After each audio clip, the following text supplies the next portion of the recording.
السلام عليكم ورحمة الله وبركاته. اللهم صل وسلم وزد وبارك عليك يا حبيبي يا رسول الله. ازيكم حبايب قلبي، عاملين ايه؟ يا رب كلكم تكونوا في اتم صحة وفي احسن حال. بسلم على كل متابعيني جوه مصر وبره مصر، ربنا يعزكم ويبارك فيكم ويصلح حالكم وحالنا ويعطيكم ويعطينا، اللهم امين يا رب العالمين. كل سنة وانتم طيبين، وانا واخداكم معايا كده روتين فوق السطح وانا باكل الطيور بتاعتي واوريكم يومي عامل ازاي. ايه يا شير الصينية اللي كانت معاكي في الاول دي يا جماعة كانت يعني فطار هنعمله على السطح، وان شاء الله الفيديو ينزل لكم بكره على قناه معكم شيري اسامه. على قناه معكم شيري اسامه هتشوفونا يا جماعه. احنا بنعمل غدانا من فطارنا، اسفه، فطارنا من الالف لحد الياء. طبعا الفيديو هيبقى حلو جدا في الاضاءه بتاعت ربنا الطبيعيه كده واحنا بنعمل الاكل. بعمل معاكم كل حاجه حلوه. بص انا مش عايزه احرق لكم الفيديو، بس ان شاء الله الفيديو يعجبكم باذن الله. يا جماعه انتظروه على قناه معكم شيري اسامه. دي قناتي الاولى يا جماعه. طبعا انا كنت هنا بحب يعني اروق الدنيا واظبط الدنيا كده قبل ما ابدا، واكنس كده لو في اي حاجه في الارض انضفها، معرفش ايه كده. عفوا يا جماعه. فاحب ان انا انضف كل حاجه عشان لما اجي اشتغل كده على روقان، والاقي كل حاجه زي ما انتم شايفينها كده تكون ايه، حلوه زي الفل.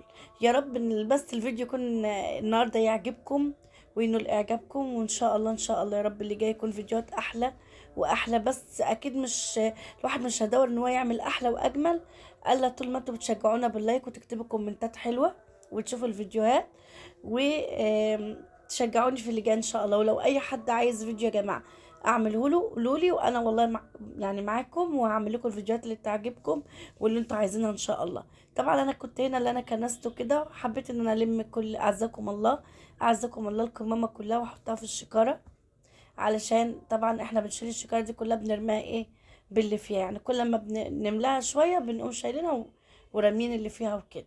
وبعدين نرجع تاني اي حاجه تتسخ برضه نحطها تاني في الشكاره ونشيلها ونرميها بره. المهم يا جماعه ان السطح بتاعنا، عايزه اقول لكم ان انا لو ندمانه على حاجه ما عملتهاش لحد دلوقتي في السطح، انا قلت لكم ان هو طبعا بيت عيله والسطح بتاع الجميع. فانا يعني إيه كويس ان انا بربي عليه فرختين يعني. الحمد لله، ربنا يهدي لي الحال. المهم حبايب قلبي، اكتر حاجه ندمانه عليها ان انا ما عملتش حوض على السطح، لان بصراحه قله الميه وانك تبقى عايزه تغسلي ايدك كل شويه فتغرقي تحت الحنفيه، الميه ممكن تدخل عند الفراخ جوه، بص تغرق الدنيا، ممكن يجي لهم برد، فاهميني ازاي كده. فاحلى حاجه الحوض. هتقولي يا شيرين ما تجيب، انا اصلا في حوض. انا اصلا فاكرين الحوض يا جماعه اللي انا شلته من مطبخي من تحت جديد، لانج لانج والله. كل ما في الامر ان احنا كسليين، مكسلين، نرن على السباك نتصل عليه ونقول له تعالى شوف لنا الدنيا فيها ايه.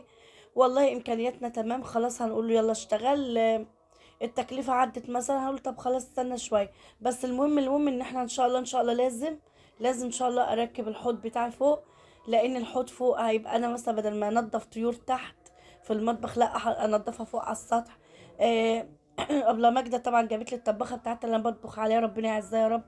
والف سلامة عليك يا ابله ماجده، عشان ابله ماجده رجلها وجعاه يا جماعه. ندعي لها كلنا بالشفاء العاجل، ربنا يشفيك يا ابله ماجده، وعقبال كل رمضان وانت معانا يا رب. هي اللي جابت لي الطباخه يا جماعه وقالت لي يا شيرين اشتغلي عليها وكده وصوري عليها، وربنا يا بنتي يكرمك ويرزقك برزق ولادك. فربنا يعزها يا رب ويبارك فيها ويصلح حالها وحالنا، اللهم امين يا رب العالمين. بحبكم كل حبايبي في الله، وبتمنى منكم دعوه حلوه لوجه الله كده، ان ربنا يرزقني في اللي جاي ويوفقني ان شاء الله، ويجعل لي من كل ضيق مخرج، ويعطينا حتى يرضينا جميعا يا رب، اللهم امين يا رب العالمين. ده شارعنا بقى والزينه، وزي ما انتم شايفين كده الزينه بتاعتنا، والزينه طبعا اللي على بيوت جيراننا. وهوريكم دلوقتي برضو المسجد بتاعنا، واحنا خلاص داخلين على صلاه المغرب.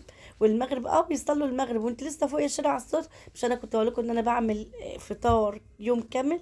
يا رب بس النهارده يكون عجبكم فطارنا، قصدي روتين على السطح، وباكل الطيور بتاعتي وكده، فراخي وكده. يكون عجبكم، وتحطوا لايك واشتركوا في القناه وفعلوا زر الجرس عشان يوصلكم منا كل فيديوهاتنا الجديده. ودمتم في رعايه الله، والسلام عليكم ورحمه الله وبركاته.